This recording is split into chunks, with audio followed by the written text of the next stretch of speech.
বিধায়ক বিশ্ববন্ধু সেনের সহযোগিতায় এবং ধর্মনগর পৌর পরিষদের উদ্যোগে দ্বিতীয়বারের মতো ধর্মনগর বিবিআই স্কুলের পাশে অনুষ্ঠিত হয়েছিল খেলো ধর্মনগর।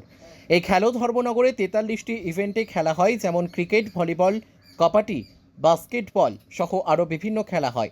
তাতে বিভিন্ন ক্লাব এবং সামাজিক সংস্থা থেকে শুরু করে বিভিন্ন এনজিও অংশগ্রহণ করেছিল। আর এই খেলো ধর্মনগরের সমাপ্তি পর্ব এবং পুরস্কার বিতরণী অনুষ্ঠান অনুষ্ঠিত হয়ে আজ রবিবার 2রা মার্চ ধর্মনগর বিবেকানন্দ সার্ধ শতবার্ষিকী ভবনে।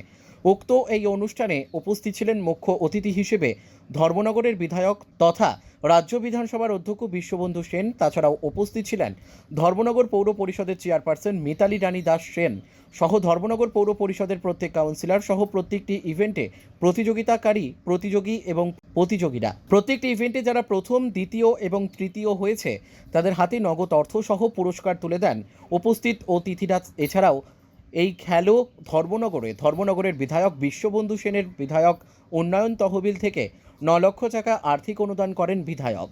এই অনুষ্ঠানে 2024 সালে মার্শাল আর্টে ন্যাশনাল চ্যাম্পিয়নশিপে দ্বিতীয় স্থান অধিকারী সপ্তপর্ণা ভট্টাচার্যকে নগদ 5,000 টাকা অর্থ এবং ট্রফি দিয়ে পুরস্কৃত করা হয়। সপ্তপর্ণা ভট্টাচার্যকে পুরস্কৃত করেন ধর্মনগরের বিধায়ক তথা রাজ্য বিধানসভার অধ্যক্ষ বিশ্ববন্ধু সেন।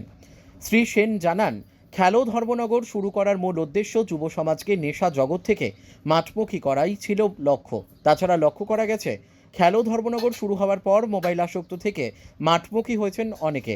তাই যোগাসন থেকে শুরু করে খেলাধুলা অত্যন্ত জরুরি, সেদিকেই লক্ষ্য রেখে ধর্মনগর পৌর পরিষদ সহ রাজ্য সরকার কাজ করে যাচ্ছে। পাশাপাশি আজকের এই অনুষ্ঠানে কচি কাচাদের সাথে যোগাসন করেন স্থানীয় বিধায়ক। খেলো ধর্মনগরের এবার হচ্ছে সেকেন্ড টার্ম 2025। খুব উৎসাহের সঙ্গে আনন্দের সঙ্গে খেলো ধর্মনগর অনুষ্ঠান হয়ে গেল ত্রিপুরাতে। এই ধর্মনগরে দারুণ উৎসাহ। আজকে তার পুরস্কার বিতরণ অনুষ্ঠান, একদম যতগুলো ইভেন্ট, সম্ভবত 42-43টা ইভেন্ট, সব ইভেন্টে মানে ইনক্লুডিং ম্যারাথন, ক্রিকেট, সব কিছু মিলিয়ে আজকে তার পুরস্কার বিতরণ অনুষ্ঠান চলছে ধর্মনগর বিবেকানন্দ সার্ধ শতবার্ষিকী ভবনে।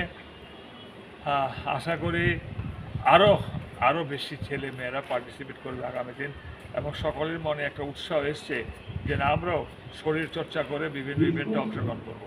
তারই আজকে পুরস্কার বিতরণ হচ্ছে।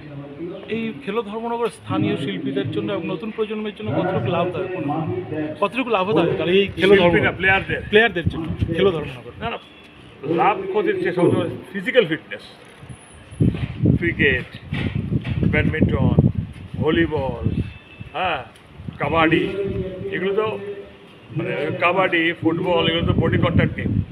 এখন তো প্র্যাকটিস হবে, নতুন ছেলে মানে উঠে আসছে ব্যাডমিন্টন, ভলিবলে, ঠিক আছে কিনা।